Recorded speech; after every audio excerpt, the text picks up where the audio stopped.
unusual IT issue. Morena tātou katoa. I'll ask Tame to bless the meeting with the karakia.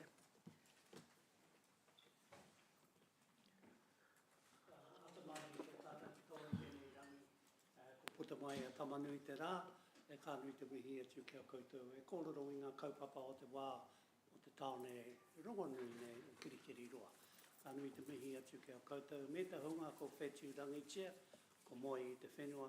Ara, ko kingi tūheitia te rā me ngā mate maha uri no i Aotearoa. E mihi ana ki te kuini, Māori nā waihono i te reo. E kawe nei i ngā kaupapa i Waihotia, i ngā rārangi ki me te ariki nui. Hihi au te whakamohio atu o mihi atu ki tērā rangatira, i runga i ia i te poari o te kurutini o Waikato, i runga i ia i te poari o te puna oranga o Waikato, the Wintec Board, and also Trust Waikato Board, Niwa Ruri. Ko mate tērā rangatira. I haere ki ngā whakapōteitanga graduations, lots of graduations at Broadland. But he was returned home to his family in Waiariki in Rotorua. Nō reira, moi mai e te rangatira e niwa, moi mai. E koutou e kemi ana i ngā huarahi mō tātou o te tāne koutou, ngā kai kauni era, te manu kāhui, tēnei te mihi atu kia koutou, katoa i rungi te ingoto mātou, kai whakaora, Ape, ape. Amen. Thank you, Tame, and thank you for remembering Niwa. He was well respected and well loved in his roles and put, as you say, a lot of time into the community, especially in the education sector. I've spent a lot of time with him and he's a thoroughly decent gentleman, so our condolences go out to his friends and family. So thank you for that. As we're opening, before I get to the apologies, I will note that Kesh is an apology, as you are all aware, and not, you know, it is now publicly available knowledge, but as you know, our dear friend and colleague Kesh lost her mother to a very quick battle with cancer, and that's been very heartbreaking for her. So she will be away for another week, as is Indian custom, with paying respects to their loved ones. And I'm pleased to say that despite many of us being unable to attend her mother's funeral out of respect tomorrow because of Zone 2, Anna is going to represent us there and present our sympathies again. She received the flowers, she received the gift basket. She's obviously going through a very sad time, but she appreciated knowing that her colleagues are thinking of her, and she'll be back at work in another week or two. So we'll just bear with her, please. Any other apologies? Being none, I move that the apologies be accepted. Thank you, Councillor McIndoe. All in favour? The agenda is as confirmed. We'd like to sort of breeze through. You know, we've done a lot of discussion on all of these issues. Almost all of them have been well canvassed multiple times. But I wouldn't mind a little bit of flexibility if I need it later in the day. I will be swapping with Deputy Mayor and leaving it in her capable hands after lunch, because that's the most convenient break.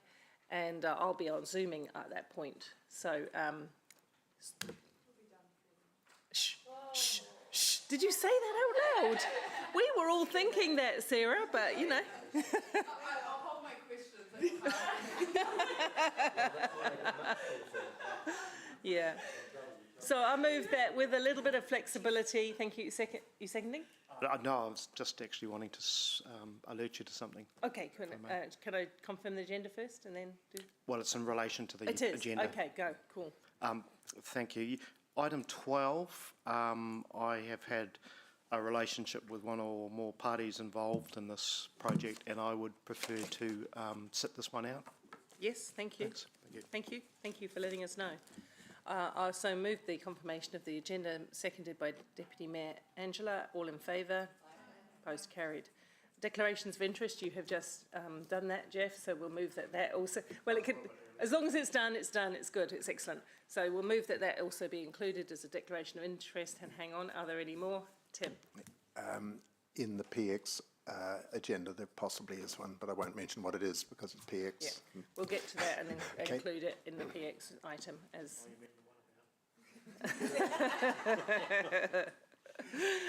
Yeah, okay. And now we move to, so I move that the declaration of interest be noted. Deputy Mayor Angela will second, and all will say aye. And now we will go to the public forum. Is there no public forum? I notice we have some public observing us today. Always welcome to see public taking an interest in civic affairs, so thank you very much. We'll quickly breeze through the confirmation of the briefing minutes, because as you know, that everything moves on quite fast. So I'll move, thank you. And you will second, all in favour? Thank you. Opposed? Carried. Item 7 is also the confirmation of minutes. I'll second. All those in favour? And the item 8 is also the confirmation of minutes. Thank you, Emma. Emma moves, Tim seconds, all in favour? Thank you very much. Which brings us now onto the Chair's report, which I have a small verbal addition to, but just noting I'll take it largely as read because most of those issues have already been canvassed. The one I will dwell on a little is that you note with Councillor Donovan's resignation, there are some positions to be filled.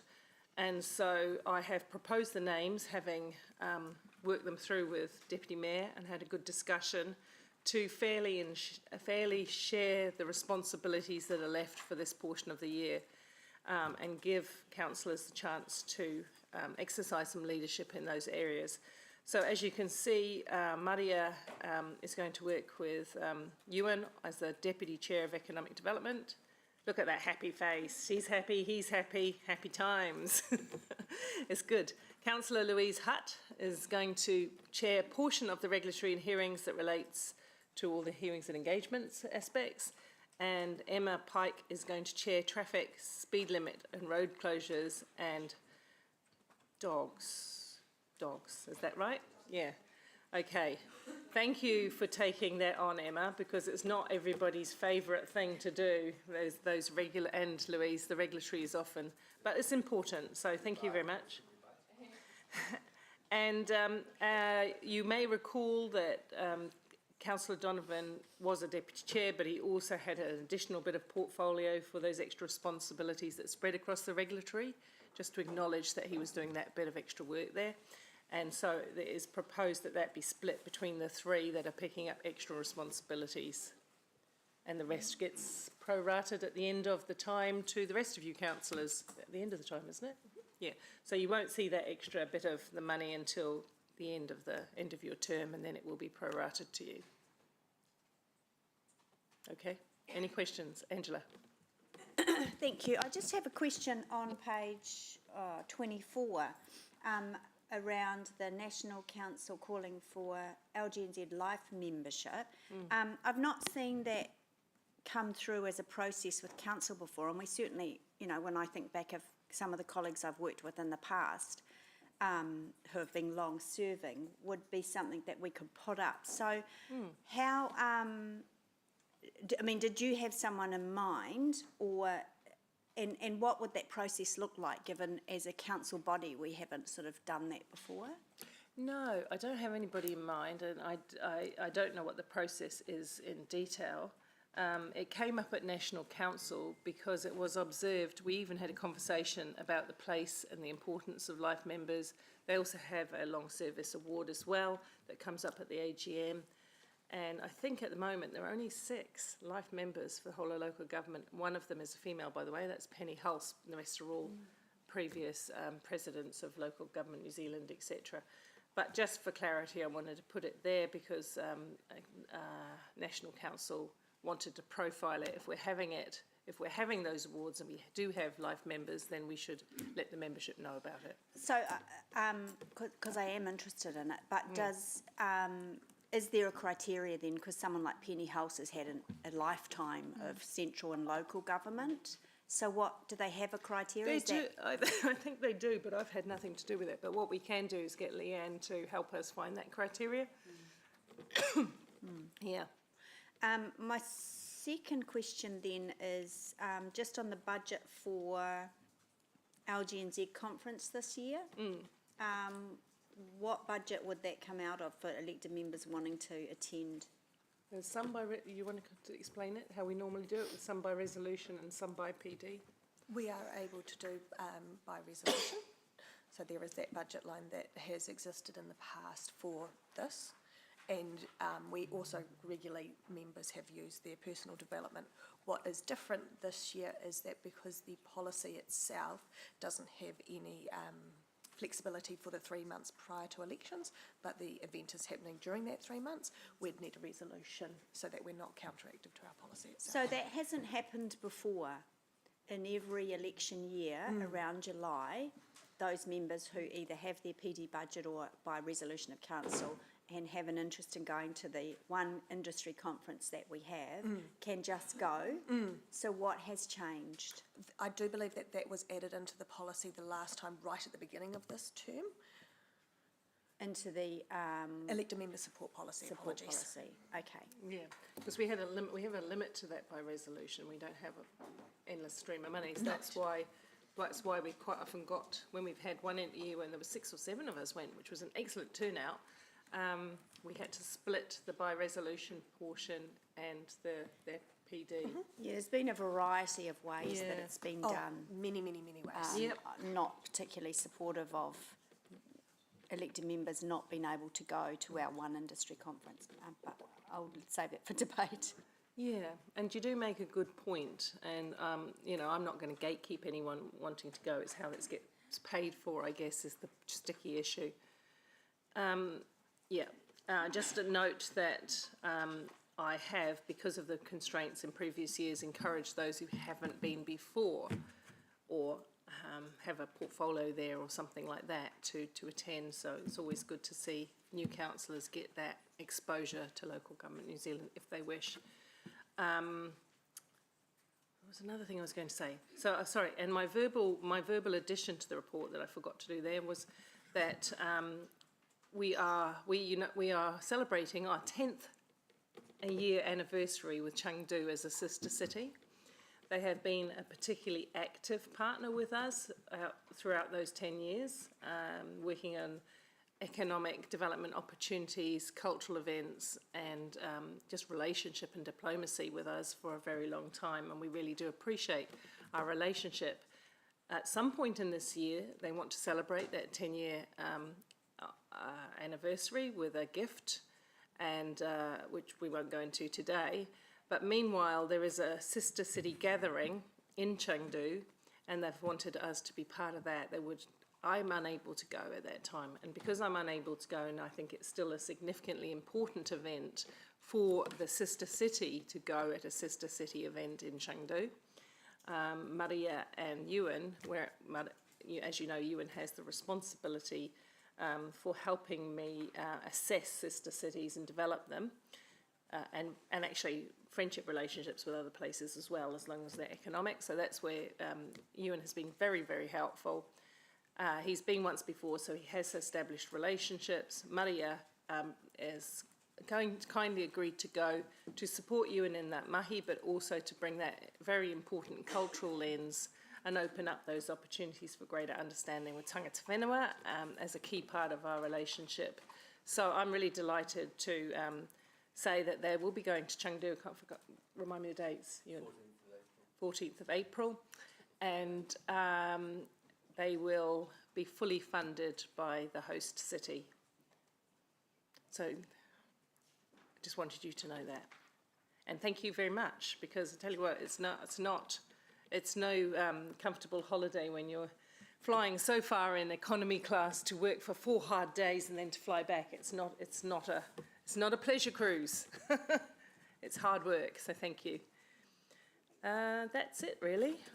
I'll move my report be received, and Angela, you'll second, and you're going to speak in debate, yes? I will not debate, and I'll leave my right to reply for my debate if I need it. Thank you. Yeah, thank you. Just quickly, on the item that I had a couple of questions on around nominations.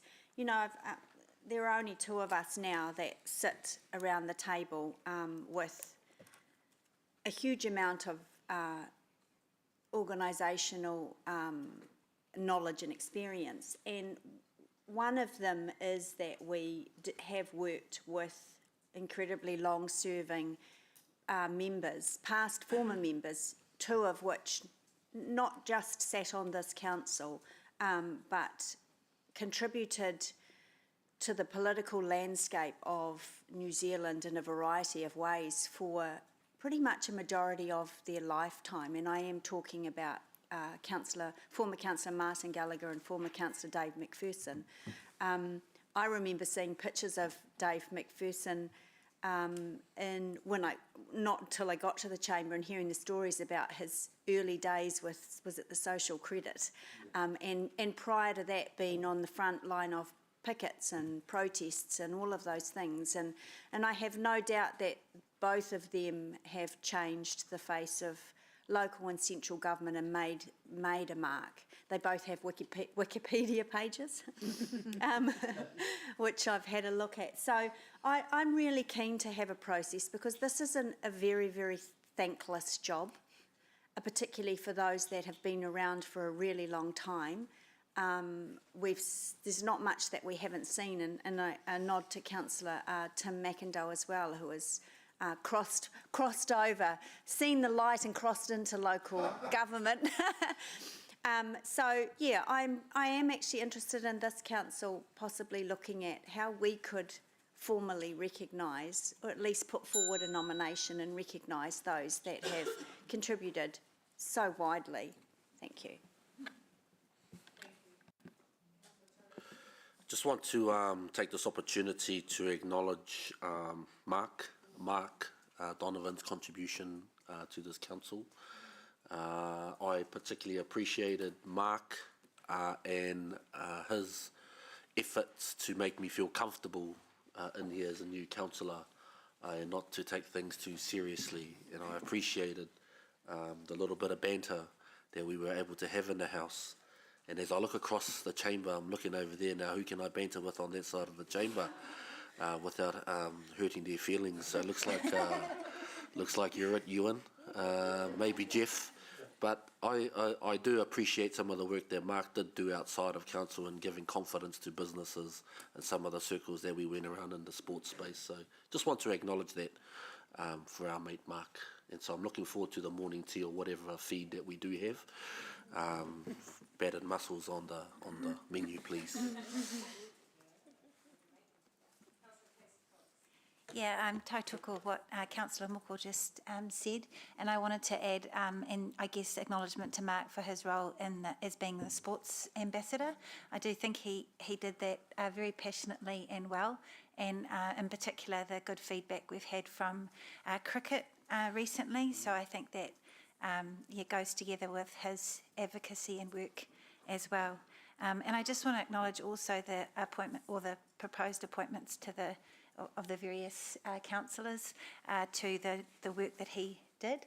And I look forward in particular for Councillor Maria and the what she brings in terms of particularly a concern for our awa into that in economic development space, and Louise with her Councillor Louise with her ability and proven ability to listen to community and respond, and I appreciate that. And Councillor Emma with her concerns for safety in our city and seeing that really link well to the dog control in particular. So, yeah, thank you. Yeah, thanks, Mayor Paula. Can I first start by supporting the opportunity of recognising long-serving both present and past councillors by local government New Zealand. It's a challenging industry sector that is often under the spotlight, frequently subject to critique, but ultimately There's not many people in local government who haven't come to it for the very right reasons, who make a great contribution. So I look forward to participating in a process where we could recognise some former colleagues and some current colleagues going forward. And so I think that's great. Can I also say how excited I am with Councillor Maria joining me on our trip to China? You will add significant mana to the trip, and I look forward to working with you. And I think you'll be great as Deputy Chair of Economic Development. Let's do some. It's the most exciting standing committee council has. So you'll thoroughly enjoy it. And I'm particularly impartial in my view.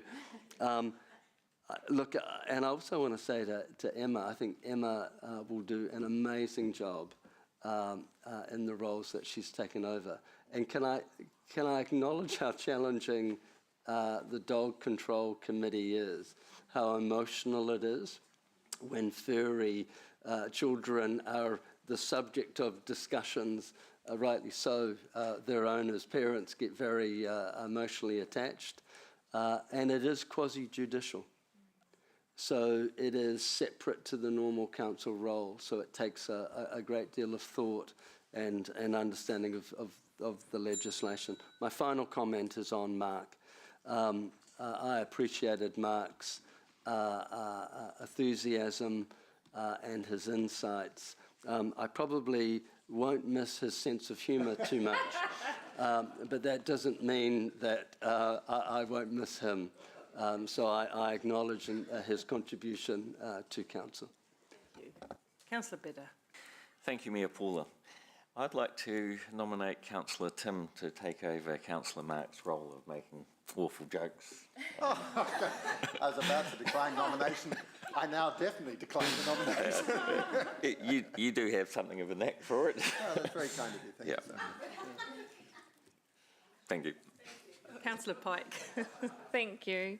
Yeah, I also just want to thank Councillor Donovan for his time and service in council. He's been a strong support, as Councillor Moko said, for a new councillor, and just in that induction role, he's really supported us all. He's been a strong advocate for sports and certainly raised the profile of skateboarding and cricket in Hamilton. So I'm sure the youth of Hamilton will be pleased with him on that. His role as a deputy in economic development has been crucial. His connection with the business community has strengthened over his time in that role, and I look forward to filling his role in dog control and traffic management, and learning from him. Thank you. Councillor Hutt. Thank you. I too wanted to acknowledge Mark. Mark and I were both on the Access Hamilton Working Group, and I often seem to find him in the tea room. And I was reflecting on just how personable and how warm Mark often was, as well as, I think it's worth noting, his very fun sense of style. I was surprised to learn that his maroon and pink blazer was actually a sports uniform. I thought maybe he'd just been very fun shopping. We didn't always vote together necessarily, but there were times where he did vote alongside me, and those times I really value, especially on Māori wards.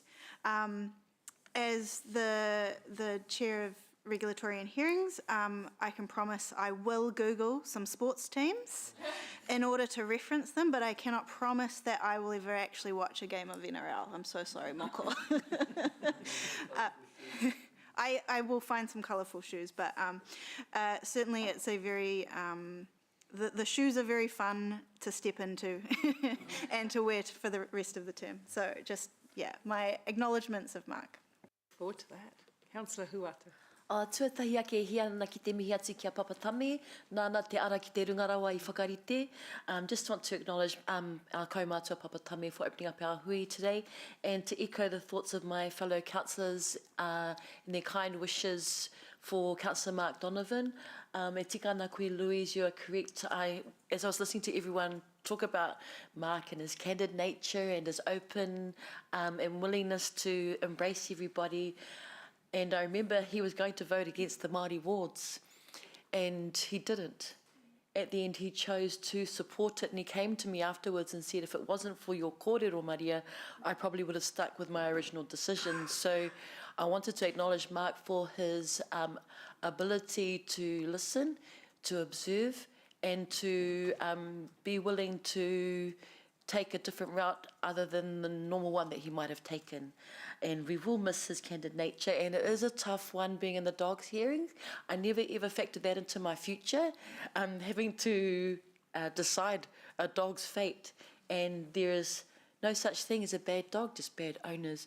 And so kia kaha, Emma, and that, and we will be there to support you, and I am absolutely looking forward to working with you, Councillor Ewan, and soaking up the knowledge and wisdom that you have in the realm of the Economic Development Committee, as well as your experience here within Council, which has been long-standing also. So kia ora tātou. Thank you. Councillor Thompson. Thank you. Just very briefly, I want to support the words said around Mark and wish him all the very best. He did a great job as ambassador, sports ambassador, and was at a lot of the community events throughout this term, and I think that's really important. So wish him all the best. Also wish our new chairs all the best as well. I know that Councillor Louise, Councillor Maria and Councillor Emma, you'll all do fantastic jobs, and we'll all be there to back you guys.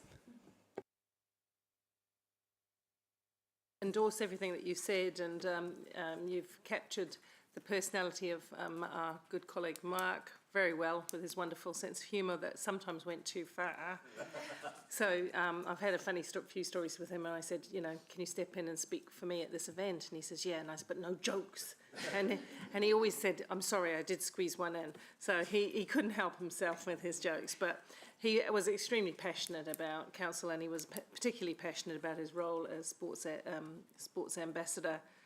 He will be coming to see us. It wasn't right with all the big work we've got to do today. We would have only had 10 minutes with him. So we're going to have a morning tea when we can really enjoy our company with him. And depending what time of day he's around, it might even lead to a beverage over the way. We can't be for sure. Thank you to councillors who've taken on the new roles and responsibilities. I know that Deputy Mayor Angela and Councillor Ewan have offered to mentor or assist you in any way in the crossover that you have. So I'm appreciative of that too. I totally endorse what Angela's saying around those awards. It was really interesting to see how few awards had been given out when you consider some of the people, like we might not agree with his politics all the time, but you think about Dave and Martin and others like that kind of thing. So there's also category awards, and Lance and I are working on, staff are proposing some really exciting projects. They'll come back to you before the conference. So hopefully we've got a good chance to showcase how well we do infrastructure in particular, which would be great. So thank you very much, and good luck to you and Maria in China on that trip. So with that said, I will go to the vote, please, on the board.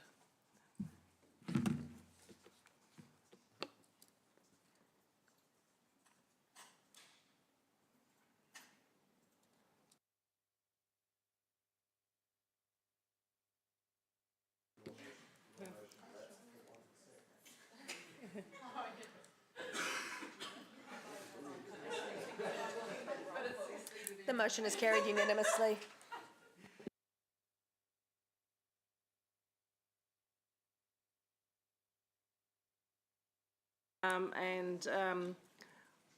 This is a consequential decision that we are making. It will have a forever impact on how the way that this council does business going forward. It will change the way water services are delivered for our community in a really significant way, and it will have a significant impact on the rest of the business that remains behind. We have had, I don't know, uncountable numbers of workshops on this, including a really good one yesterday. We should be reasonably up to date with it. So I'm going to ask staff just to highlight the really important elements, and then we will get into moving. I'll move. Deputy Mayor, you're seconding, eh? Yeah. So it's moved by me and seconded by Deputy Mayor, the staff recommendations. And I don't think it should take a long time. Thank you, Mayor Paula. The key things to highlight in this report are the consultation material and a reminder that we are about to commence public consultation on the proposal to create a water CCO and changes to rates. The second thing is to note that in order to be able to meet the timeline that the government has really committed us to, there is work that we need to commence in anticipation of a decision, and to stress that no decisions can be made until you've completed public consultation, and therefore we're trying to create the framework where if in May you decide to proceed with the proposal, everything that needs to be in place is in place to enable us to meet the timetable to stand up an organisation in July of this year and to transfer assets and responsibilities to it in July of the following year. So the framework for being able to appoint the Establishment Board for a CCO is one of the cores of the paper this morning, and again emphasise whilst this proposal would get us to having identified candidates to be appointed as the Establishment Board, no appointments could take place until you have considered public submissions and made a final decision to proceed.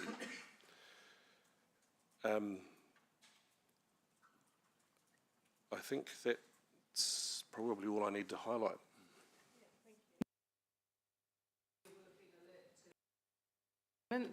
What's next for water? And I'll take any questions on that as well. Obviously, let's not try and redesign the brochure, but as long as it's, I have to say, actually, I think you've done a very good job with comms on this document. It looks very clear. Councillor O'Leary, Deputy Mayor O'Leary. Thank you. I just have possibly two questions or three. Firstly, outstanding job on the consultation document. I think it's clear that possibly one person did it, because it just story from beginning to end, like I couldn't fault it. It's amazing. Question on the Establishment Board. The report outlines the skills and the experience that will be required. Can I get, there's a cow in the room, can I get an understanding or just a little bit more detail about how the applied knowledge of Te Tirewhai Mana will be evaluated for these potential board members, Establishment Board members? That is one of the key reasons for having three representatives from Waikato Tainui as part of the appointments panel. That they will be in a better position to assess applied knowledge with Te Tirewhai Mana, with tikanga, and to assess whakapapa, which are all important considerations in the appointment of the Establishment Board. Okay, great. Thank you, Peter. The panel, and please correct me if I misread this, but it says the Establishment Board panel will recommend the candidates. I guess two-part question. What's the specific criteria and process the panel will use to assess the candidates against, other than their collective experience? And is there not, and why is there not a public process for candidates?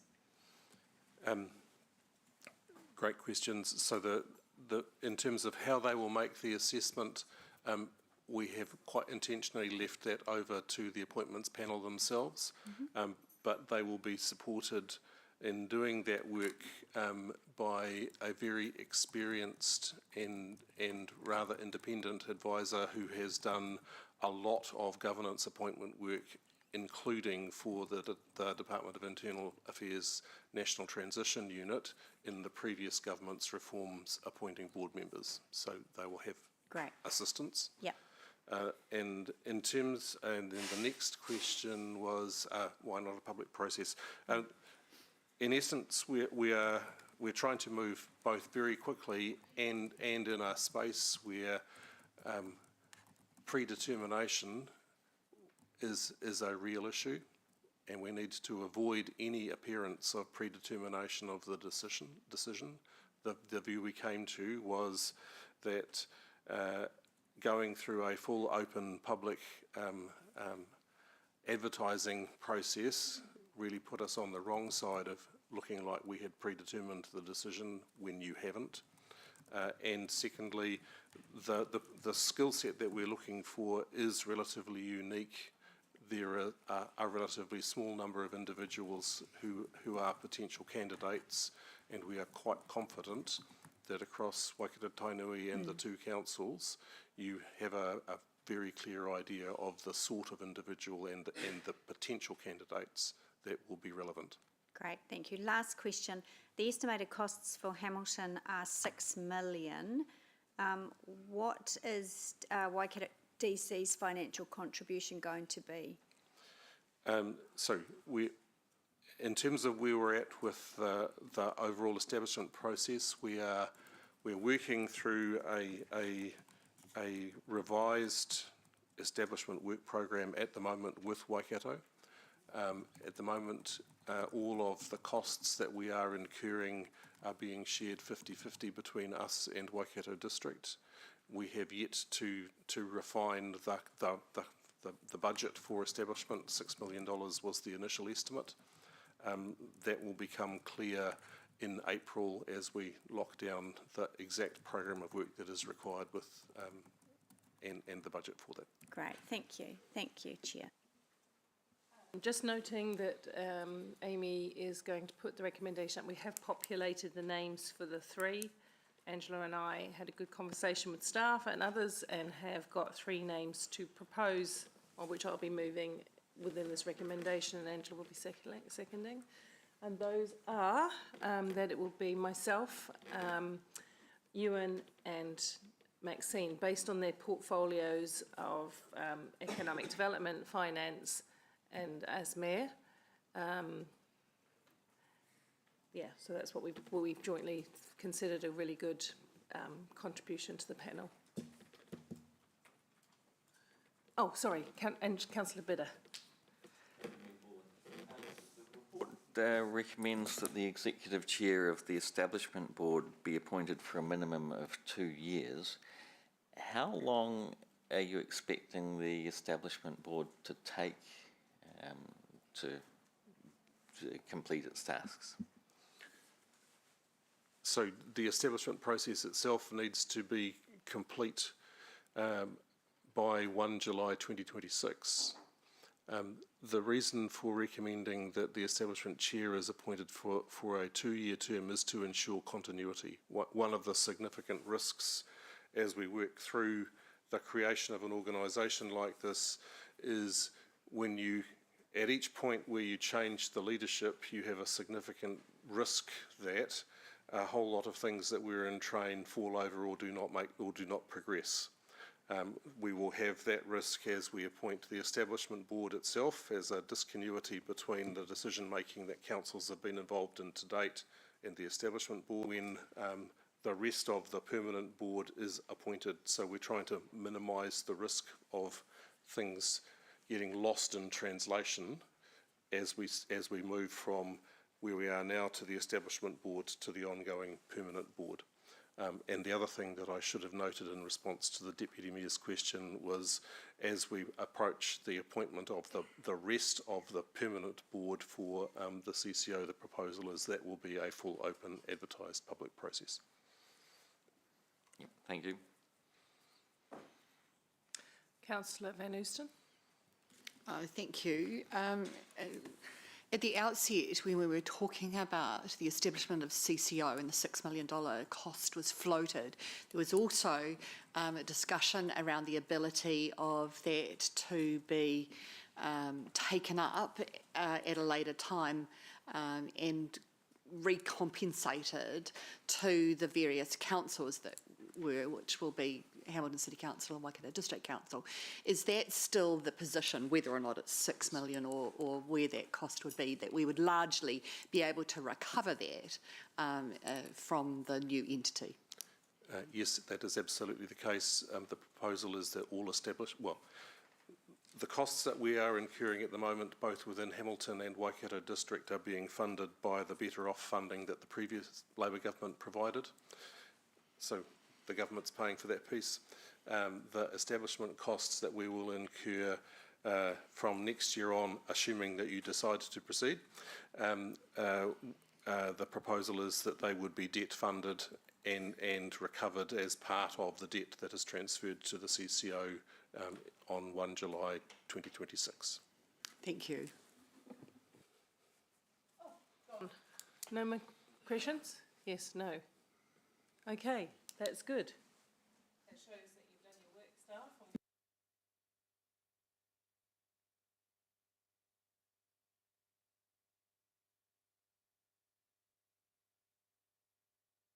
But as a mover, thank you, first of all, thank you very much to staff involved in all strands of this work, whether it's the communications work, the technical water provisions or the planning. This has been a humongous body of work. That's a technical word, by the way. It's been huge, and it's been going on for some time as we've been setting up for success since the government made their initial reforms of water. The only key thing I want to say is that it is such a huge change to the way we're doing business, and it is such a huge change to the way that water services will be delivered to our public. This is their chance now to settle into finding out more about it and to consult and submit their views. I would like as many people as possible to whom water is a critical part of their business or their everyday lives, and that should be most people, to submit their views, to understand why we're doing what we're doing and what it means for them. I'm not going to say we have no choice because the government has mandated this through law. That is an aspect of it. But what this is about is delivering water services in a highly effective and efficient way. The best water services for Hamilton to tackle mostly growth, because we cannot build new houses without water services. We cannot have new houses without being able to deal with wastewater issues. We're sitting on an ageing city where a lot of our pipes need to be renewed and maintained and upgraded, and water pump stations and reservoirs and treatments, they're all part of the network, and that doesn't come cheap. But in making this decision today, we are working with others, particularly in fact exclusively, our neighbour up the road, Waikato District Council, to provide a water services business that will be more effective, more efficient at delivering growth, and more cost effective to the user. And yeah, I'll save the rest for writer reply. Thank you. Councillor Pike. Thank you. I just want to support staff today, particularly on the draft of the consultation document. Time and time again in our numerous workshops, several of us urge Council to ensure there's a clear story on why we're having to carry out this work and that we use plain, simple language.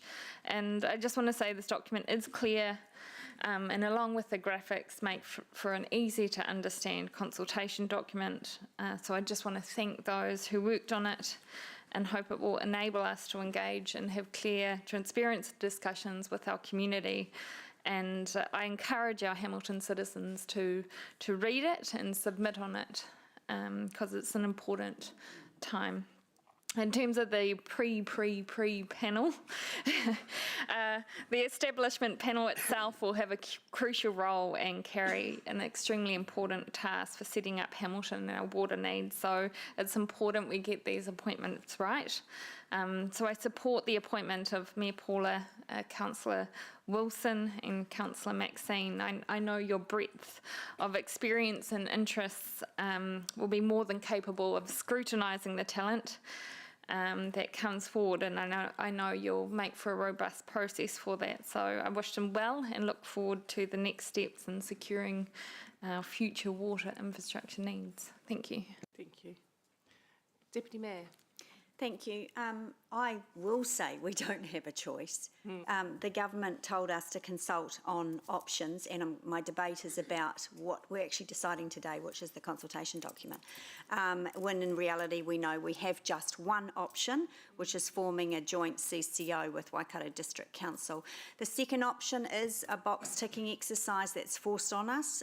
We know that we have no real ability to deliver water services under any other option. However, this is the position we've been put in, and the consultation document makes it very, very clear what we are asking our residents to do. It's extremely well written that the CCO is the only real path forward.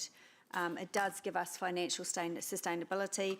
It makes sure we will be compliant with the new regulations that are coming out. People do deserve to be heard, and we won't be wasting their time. We do need, as Councillor Pike said, we do need people to give us their views, and this consultation will do that. I echo her comments around the images as well. They were very, very, very good. I want to thank those involved on the consultation document, because I did sit in this chamber not too long ago and voice my concerns about those options. And I am very, very comfortable that the document is easy to read and a clear story. On the panel, to set up a panel, democracy at its finest, but of course this is an economic issue. Water is an economic issue for New Zealand, and the panel members are our economic response, being the three members that have been nominated. So I know that the calibre of those candidates is worth a role as critical as this, and I fully support it. Thank you. Deputy Mayor. Councillor Keys-Cox. Yeah, thank you. I agree the consultation document is very good, and I particularly appreciate the threads to the various conversations that I think our community will find interesting to engage with. We've done our previous social media campaign and education around water pipes, etc., and that kind of thing. But I think what people really care about is in this consultation document around growth, around housing provision, those links to things that people actually impact hugely on people's lives. So I do look forward to the engagement and the ways that we're going to do that. I don't think we should think too narrowly about that, because I think it's a real opportunity to also engage with community around our debt and our financial literacy in the community, around how council operates. So yeah, I just see it as a huge opportunity for engagement, and I really appreciate the work that's been done. It's not the consultation that I think will be the only interesting one this year. The Water Services Delivery Plan consultation will be really important, and I think that information is going to be, it's the kind of information that councillors should have had access to for generations around how we really plan our water well. So I look forward to that as well, in acknowledgement of our wastewater constraints. So a big year and lots going on, but great engagement to be had with our community. So thank you, staff. Thank you. Councillor Taylor. Yeah, thanks, Mayor Southgate. Yeah, look, I support these recommendations. I smile, though. I mean, it does seem contrary to begin a process of heading towards appointing the establishment board before you've gone through the consultation, obviously, and we're not consulting until April 27th, then deliberations and decisions in late May, and yet we're already on the way to appointing the establishment board. But I accept totally that the deadline to get things done is so tight that there's no choice in this. I've just never seen anything quite so stark before, I think. And I must admit it, if I was out there, I'd probably be wondering what would be the value of offering any opinion on it. But as I say, it's nothing we can do about it. The consultation document is incredibly clear. It's the best piece of work I think I've ever seen. But I would still warn that I just think we've got a huge battle ahead of us, because we've got a clear argument there, and we get it all, we understand it, but I still get so much feedback from members of the community who are questioning the costs involved. that, you know, there's always a feeling that we're somehow gold plating it, and there must be alternative ways of providing wastewater solutions to developers and all sorts of things. And I think we kind of need to really unearth a bit more of that and talk about that as well, because I think there's a lot out there, and so I would just warn that, you know, we're presenting a clear case here. We understand it and we believe in it, but I just think there's a hell of a lot of work to do to really get the community on board with it. But happy to support this today, and well done to our communications team. Councillor Taylor, Councillor Thompson. Thank you, Mayor Paula. Also, a big thank you from me to those who put this together. What stood out to me was when it got to option 2, says this option is provided in order to meet a government requirement that all councils provide their communities with a second option to consider. This option is not supported by council. I mean, we are in this, as others have mentioned, we're in this paradoxical situation where we're being asked, well, forced to come out with 2 options and ask people what they think, but we're also saying really there's not much choice. And to be frank, the Minister Watts, when he met with Futureproof not long back, gave a pretty clear signal that he would not accept councils continuing with business as usual and continuing to do things alone.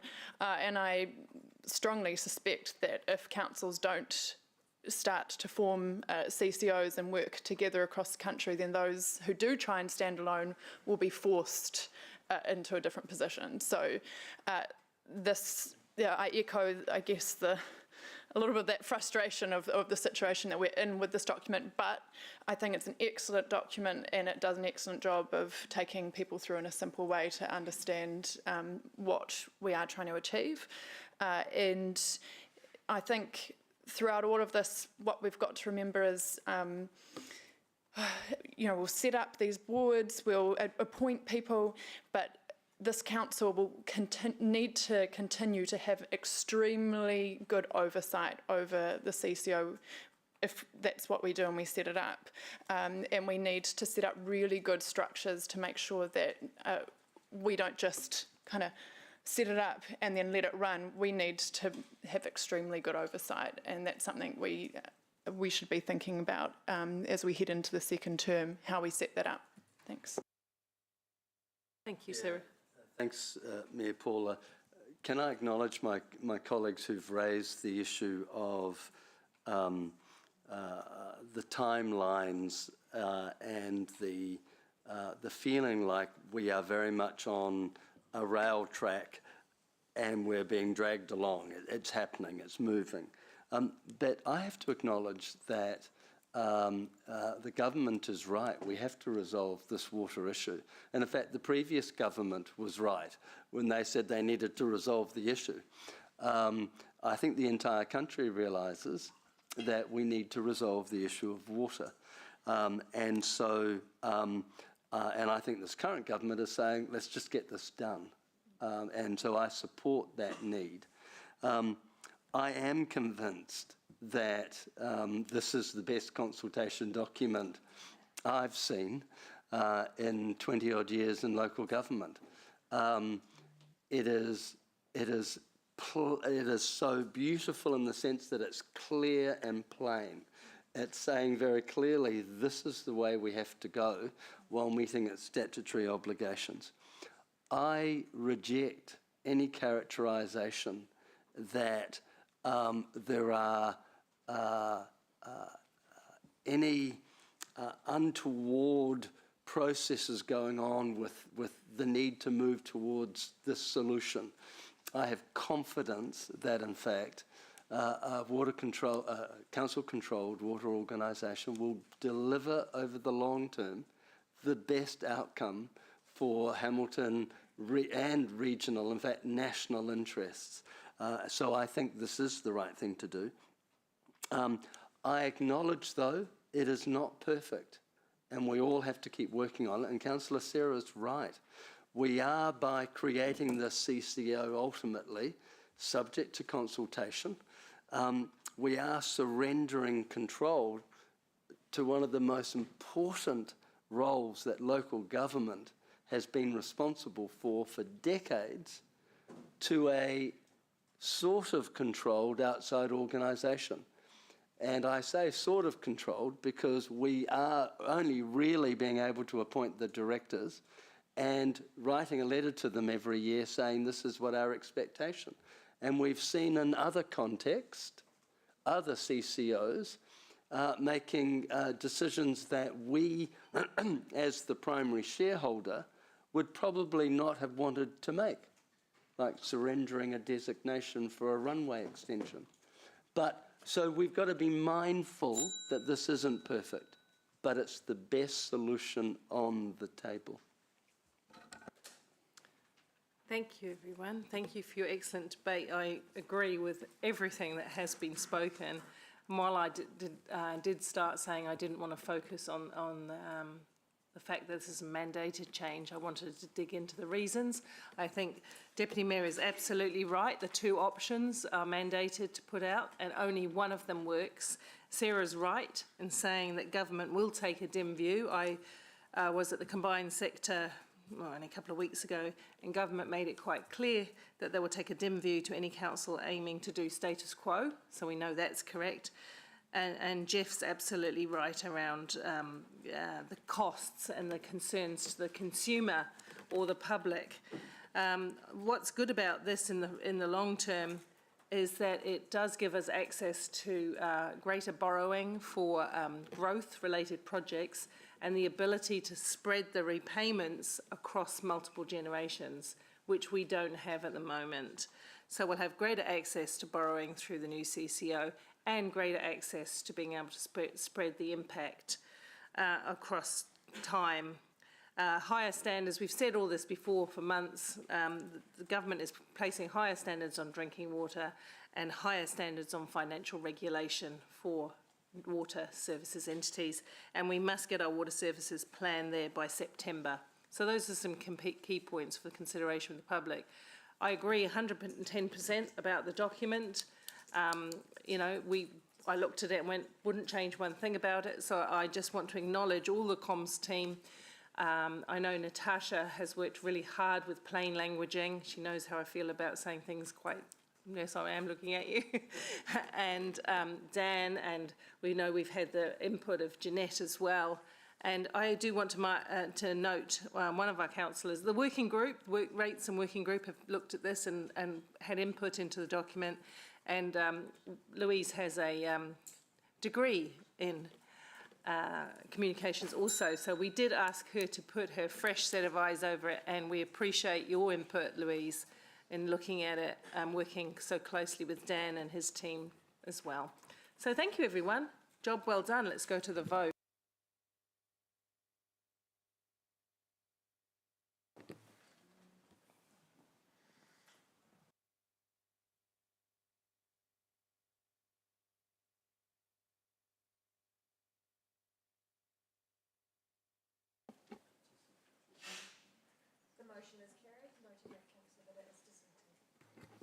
Okay, everyone, thank you very much. We now go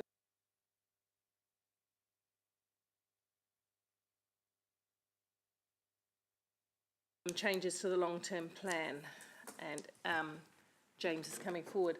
If in highlighting, and there again, we've been through this a lot, and thank you very much, James, for the clear and regular workshops that you've provided, plus the timelines. That's been extremely helpful. Because we have the public interest in this, it would be good if you could highlight the needs for what we're doing in the long-term plan and annual plan, and why we're doing them as a opener, if you wouldn't mind. Thank you, Mayor Paula. Kia ora, councillors. Ko James Clark, Taku Inua.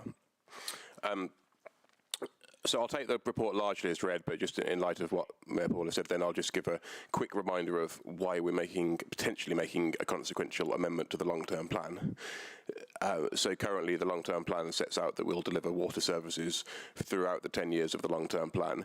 If the decision that council makes following consultation is to set up a council-controlled organisation which would deliver water services, we will need to make what's called a consequential amendment to the long-term plan to transfer the various assets to the council-controlled organisation.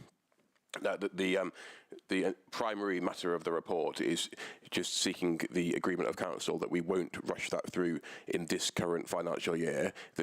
The deadline for doing this will be before the change actually happens from the 1st of July 2026. So rather than creating a resourcing pressure over these next few months, we're just saying that this technical change at the sort of back end, if you like, of the long-term plan will work on over the course of the next year. That doesn't have any effect on the actual delivery timelines for Local Water Done Well. That remains as just set out in the previous piece.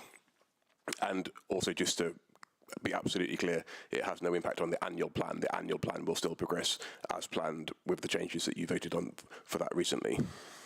So this is purely a behind-the-scenes change that just gives us a bit more time to process the consequential amendment before it's required on the 1st of July 2026. There's a few other things covered in the report, which I'll just touch on briefly. We're asking you to approve supporting information for the Local Water Done Well consultation in the form of the updated rating policy, which takes account of the proposed introduction of targeted rates for water services, as well as further updated versions of the revenue and financing policy and the funding needs analysis. Last but by no means least, the report also covers fees and charges. So we're proposing to consult on the vast majority of those ahead of their introduction for next year. There are a few that, for timing reasons, we don't have time to consult, so we're asking for you to make a final decision on those today, but the vast majority we are consulting on. About 58% of those that are existing fees will go up either by inflation or to take account of real cost adjustments. About 15% are increasing in line with sort of benchmarking that we've done, for example, with other councils. There's a few others that there are different things happening to them because of different pieces of legislation and so on. That leaves about 25% that are staying constant. That might be, for example, because they increased last year and they're currently at a round amount, and it wouldn't sort of make sense to increase them by 3.2% or whatever the case may be. Maybe they'll go up next year instead. Or there might be other reasons why they're staying the same. Maybe in some cases we've done benchmarking, we've seen that actually the current price is the right price for the market, and an increase wouldn't make sense. So that's the fees and charges. Those are the key things covered in the recommendations, so I'll leave it there, but I'm happy to answer any questions. Thank you. I'll second. Deputy Mayor Chris. Yeah, no, mine's such a minute question, I'm not going to ask it. Oh. Okay. Are there any questions, everyone? No. There again, testimony to your great work as a team, and thank you for taking the lead in this, James, keeping us up to date through all those workshops and steps has really paid off, so thank you. Thank you, and I should just say, as I should always say, I'm just the face of this. It's the organisation that's all doing the work behind the scenes and presenting stuff to me, so thank you to all of the organisation for all of the work they've done. Yep, thank you. Thank you. We go to the debate. So, Ewan, you're the mover. Not required. No. I'm not going to debate either. So none of you.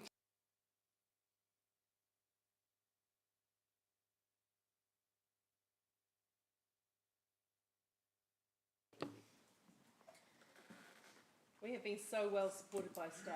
That is the fact that we are not debating and that we fully understand this. It sits on you and the good information that you've brought us. Thank you, everybody. The motion is carried, noting that Councillor Bitter is dissenting.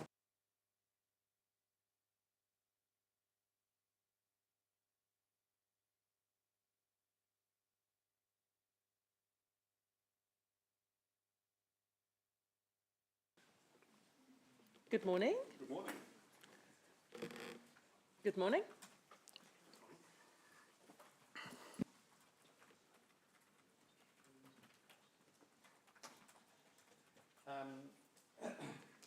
Yes, this matter was a subject of a recent workshop, so I don't intend to go into further detail.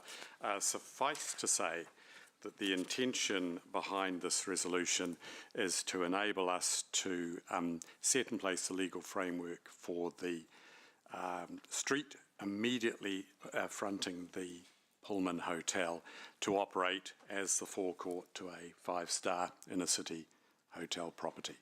And to that end, there are two components to this resolution. The first is a series of specific traffic changes that will enable parking arrangements to be put in place for drop-off, set-down and lighting of visitors outside the hotel. And then the second is changes to an existing licence to occupy that will enable the new parties involved in the hotel development to actually carry out the work that they need to on the streetscape. So I'm happy to answer any questions you might have. Mr. Naidu is here, obviously, to answer any questions regarding the traffic-related matters. Happy to take it from there. I have one question. I didn't have any because you had given us such good reports on this in the past. I had one just on the basis of a news item in the paper yesterday in relation to Chemist Warehouse and their ability to deliver and offload goods. Can you just assure me that that will or has been taken care of in the design? Yes, Madam Chair, we have been busy having conversations with both the client and the Centre Place manager. Yep. So there's a couple of options for that, and both were discussed what those things are. So Okay. we'll make it work. Yeah, absolutely. Okay, Yep. cool. Just a little bit taken by surprise by the story when we worked. I thought we worked that through. Excellent. Oh, well, that's good to know. Councillor Van Oosten. Appreciate that we've had the opportunity to look over this in the workshop. Thanks for that. I'm not quite sure whether anybody had asked about what the speed zone is down on that part of the street, and have we got the right I don't know, environment to ensure that it is a low speed zone? Madam Chair, yes. So we can test that. We can have a look at it and reassess it, given that there's a change to the activities there. We can come back with a proposal on the speeds. Yeah, thank you. That's all. If I could just make one observation there. This will be consistent with the two examples I've cited in the report of similar arrangements elsewhere in the country, where a physical change to the texture of the road is actually created so that, you know, people using the road are aware that they're entering a different kind of environment. Happy to move this, and Councillor Wilson will second it. Any further debate, or I don't think I need any debate. I think it's fairly straightforward. I'll just say one thing. This is a very exciting development, and I don't know if you were as excited about seeing a building gutted as I have been these last few days, because having all of those, the internal parts of that building exposed and seeing that work was actually happening was exciting for me, and I think it will give the public confidence that the Mystery company is developing something very exciting here in the heart of our city, because how long has that building stood looking all brown and magnificent? Now it's going to be super modern and magnificent and eventually become a Pullman hotel. I could not be happier about that. And thank you to the staff for working through the technical details of the public space. I think it will be an enhancement to the CBD when the doors of a wonderful hotel open out into that space and connect with Garden Place. I think it'll be wonderful. So thank you. And you don't want to say anything, Councillor Wilson? Yeah, just very quickly. I have to acknowledge you, Mayor Paula. This was one of the things that you made very clear at the beginning of this term, and in fact the previous term. In fact, I think I recall you saying simply, show me the hotel. And so you can take considerable amount of credit for driving the narrative. Obviously, it takes the commercial sector to sign up because they take the commercial risk, and we're really excited that it's progressing, and I appreciate all the staff's work in just bringing this together as we continue this journey, and I'm excited about other things that may develop over the next week or so with the other hotels. So I look forward to the next month. Thank you.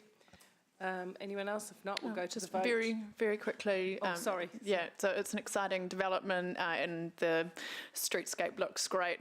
I just wanted to plug in that at the same time, before this Regional Theatre and the Pullman Hotel and these other developments are completed, we really need to get a central city looking clean and tidy.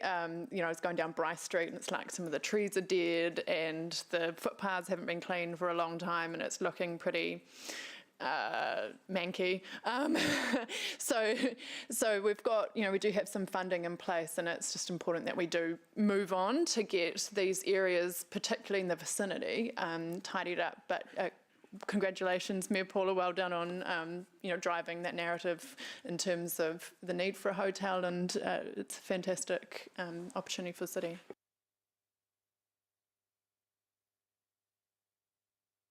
Aspiration of myself, but built off the aspirations of this council, who've always acknowledged that we need more accommodation space. We've all acknowledged that.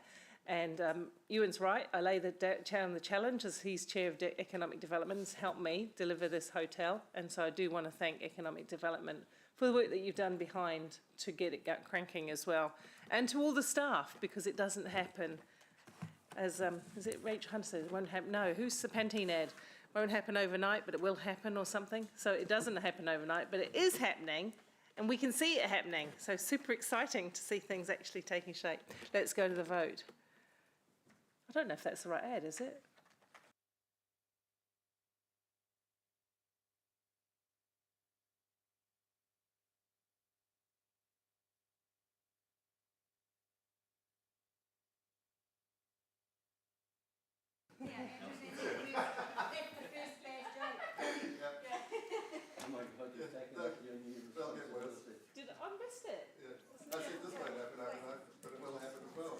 The motion is carried unanimously.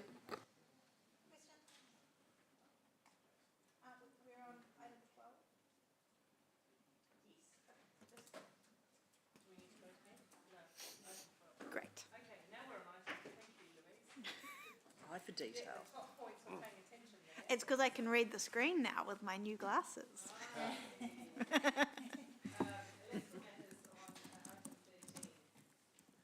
I'm happy to move random, and I think Deputy Mayor, you were, no, you're not.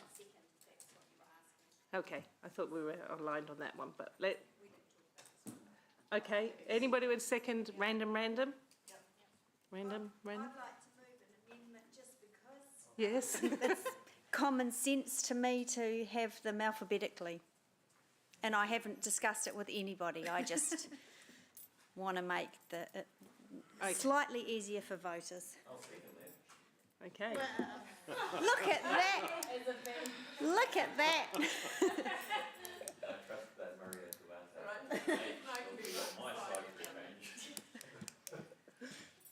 Okay, Mish, do you want to talk through it in any way? Perhaps, since there are two recommendations on the table, we might need to clarify what each option brings us. I might hand over to Amy to talk about the order. Mm-hmm. All right, yeah. So in a nutshell, the options that we have available to us is random, which means random on every voting document, so no two voting documents are the same. Pseudo-random, which is we pull out of a hat basically once, and every single voting document has the same random order, or alphabetical, where its logic is it matches the same as the handbook, the order that is on every voting document. That is the differences. There is no cost difference because technology has come to a point that now it doesn't cause any change in what we need to pay.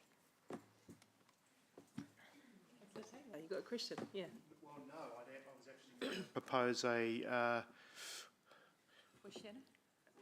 a foreshadowed amendment that we go with random. I think I've random gone. order. I've gone with random. Oh, yeah. Have you already got that? Have you already proposed that? Yes, I have. Good on you. Thank you. I think I had a seconder. Did I have a seconder? Sorry, I did. did. Yeah, thank you. Thank you. For a minute there, You want to second that? No. I know. That's an interesting. Yeah, I just thought for a minute there, Jeff, that you were going to go pseudo-random and then we'd have the whole suite to talk about. Just noting option B, by the way, I've moved that too, and it's the appointments as already discussed and approved, so that's pretty pro forma, really. Sorry. I've got questions. 2 quick questions. Yep. How widely used around the country, I hope you do know the answer, is the random order on ballot papers? Is it fairly typical for local authority elections? Oh, sorry, have I missed that? I beg your pardon. Because I had been going to ask the question about the pseudo-random thing. At the risk of, does anyone use pseudo-random? No. I just... One. Oh, okay. I beg your pardon. I withdraw my questions and apologise. We did it pseudo-random in 2010 too, so just for a wee blip of a moment. Okay. Any other questions? Because otherwise, yes, Louise. Procedurally, didn't we do D in the chair's report, or do we also need to do it here? Chair's report was just noting that that Mayor Paula was going to put that up in this item as a Chair's recommendation. So you've somewhat discussed it, but okay, cool. So I've moved it. I'm a menace now. I can read. So. Yeah. Excellent. So we will go into debate then, and we'll debate the two views. I'll go first, then Angela will go second. The reason I'm doing random, in my view, is that is the only fair way to give everyone a chance of being one of the first couple of names that somebody sees. And there is some research that shows that depending how long the list is, it makes a difference how far down the list that people are prepared to, before they get name fatigue and so on. So I believe it stacks up, and if you look at page, no disrespect, Deputy Mayor, if you look at page 218, the majority of councils have come to that conclusion that random works as well. So on the basis of that, that's why I'm proposing that. Give me your best, Angela. Look, it's not the only fair way. It's not the only fair way. That's simply not fact. It's also not fact that just because the majority of councils now go to random, that's the best way, because voter turnout across the country is declining. It is declining, it is declining. We've moved around random, alphabetical, pseudo-random, blah, blah, blah, blah, blah, and yet what we do makes voter turnout declines. It's completely illogical to make a decision to give each candidate the best opportunity. And speaking as an O, I have no skin in that game. Alphabetical, the booklet is alphabetical. It makes complete logical sense that we would make it easy for a voter to pick up their paper and go, I'm going to look for Councillor Hutt, Councillor Wilson, whoever, alphabetically. There is no evidence that suggests that a voter would not just go, I'm going to just pick 6, one in an alphabetical list, 1, 2, 3, 4, 5, 6, or that they wouldn't pick 6 from a random or a pseudo-random. This is not the problem, but let's apply a little bit of common sense and logic. The problem is voters don't participate in local government elections for a variety of reasons. But just this one thing, can we please apply logic? Because we had this system last time and our voter turnout continues to decline. And I anecdotally had lots of people say to me, I don't know, I can't find you, Angela, so I'm not going to vote for you. I can't find you on the list. You're in the booklet, but you're not on the list. So it makes no sense. Thank you very much for listening. I rest my case. Thank you, Mayor Paula. And, Deputy Mayor, not only did I enjoy listening, I do have a lot of sympathy for the viewpoint that you've put forward. I don't like to see confusing ballot papers, but, and there is a big but, I think you will find that there is evidence, unfortunately I can't cite it for you right at this moment, but that there is evidence that in a close election, Aardvark will beat Zebra every time.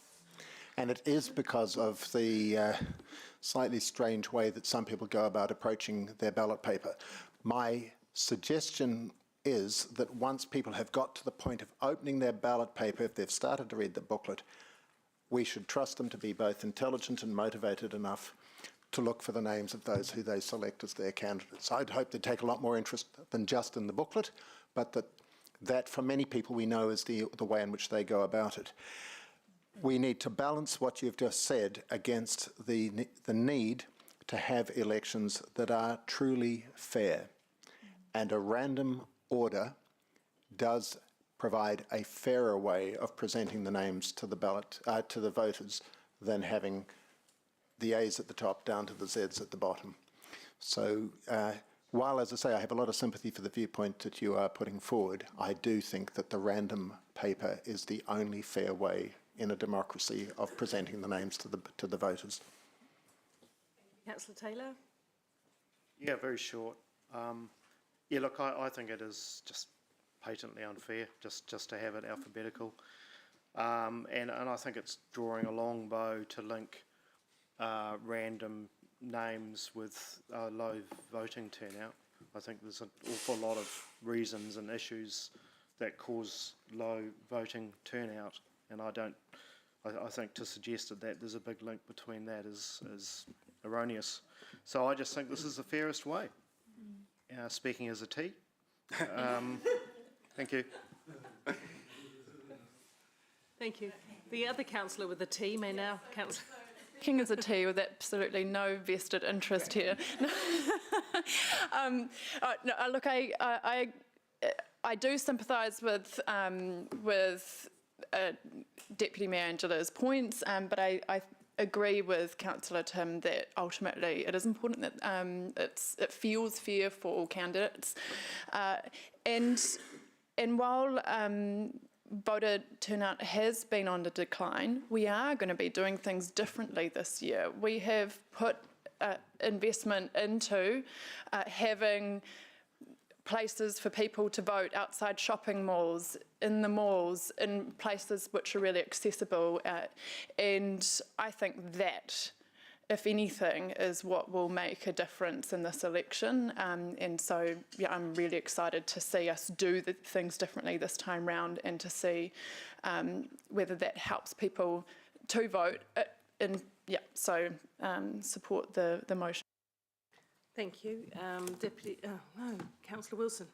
Yeah, thanks, Mayor Paula.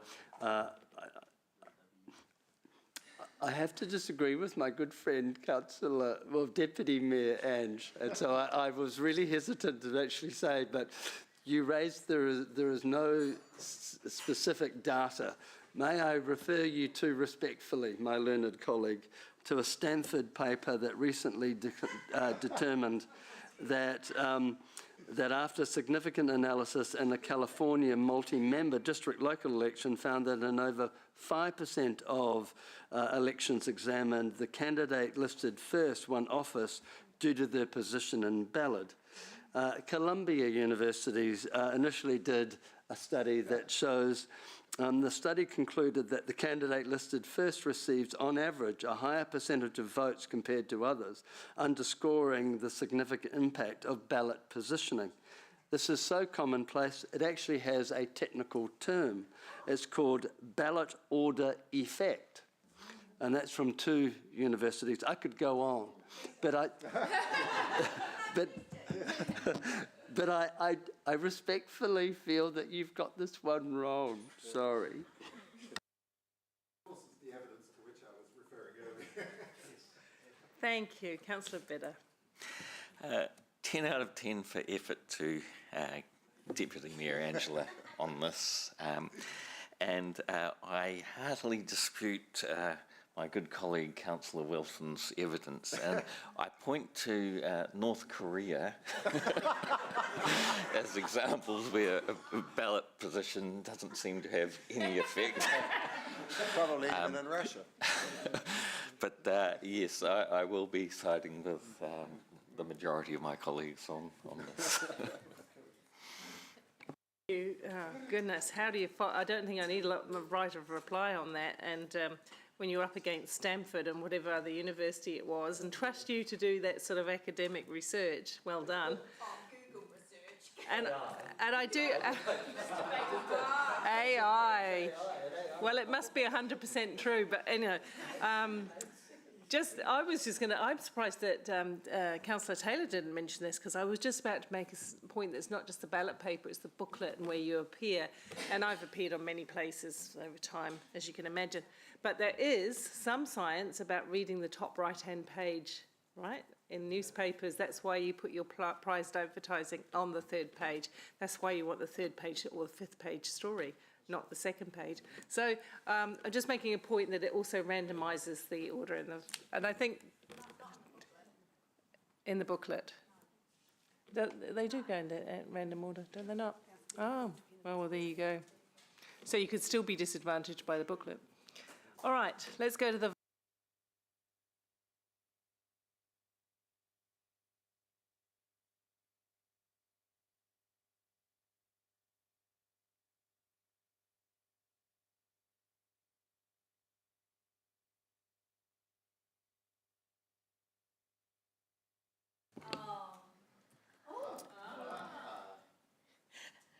The amendment is lost to 4-11 against. All right, we'll go to the substantive motion. Remember, of course, that it picks up the appointments as well. So. Yes. Okay, let's go to that. Oh, Paula, just, you've raised a really... Yeah, I don't want to linger on that. But I just want to remind colleagues that the way maybe by voting the way that that's occurred, you've actually voted against appointing yourself as deputy chair. Can you talk us through that, Amy? Because I just thought that. We should have separated it. So anyway. that is serious. Let Amy decide what we do. But yes, I thought that as soon as I said it out of my mouth, I thought, are we voting again? So we're going to vote on the motion again, but I think for absolute clarity, particularly for those online, that although the vote that just occurred, the difference between the motion and the amendment was simply the voting mechanism on the voting documents. Everything else was absolutely the same. So alphabetical was listed, which demonstrates, particularly for the Deputy Mayor and Councillor Huata, that there was nothing that they were voting against for the appointment to other members, because the literal difference between the two items is one said alphabetical, one says random. Right. Oh, yes, absolutely. It's a set. It's a set. So they didn't vote. So the set. Yes, the set. Yeah. Yeah. Oh, so we're going to put separately the chair roles. Hang on, wait. What Amy's saying is that the suite of votes were the same, except one said alphabetical, one said random. So the names were still populated, weren't they? C was the same in both the amendment and the motion. That's what we're saying. So we've... Would have been, but this was after the... So do we need to redo it or not? No. No. Okay, we take that advice and we go to the substantive vote. Well, now's an opportunity for everybody to vote for it. We're waiting. Oh, it's slow. There we go. Thank you. Definitely for the stuff. Okay. The motion is carried unanimously. Thank you, everyone. We'll move to public excluded and take a tea break and then come back and do the... I'll second. What? Some recommendations. Oh, sorry, we have got recommendations. Okay, recommendations from Open Committee. I've got recommendations from the Community and Natural Environment Committee of the 18th of February. Anna, are you having to move? Anybody want to second that? Louisa seconding that. Anything you want to say about it? No? All in favour? Opposed? Carried. Recommendations from Finance and Monitoring Committee. Seconded by? All in favour? Opposed? Carried. Thank you. That was nice and quick. Resolution to exclude the public. I also move. Thank you. All in favour? Opposed? Carried. We'll go for a morning tea and be back at 15:15 to conclude the public excluded.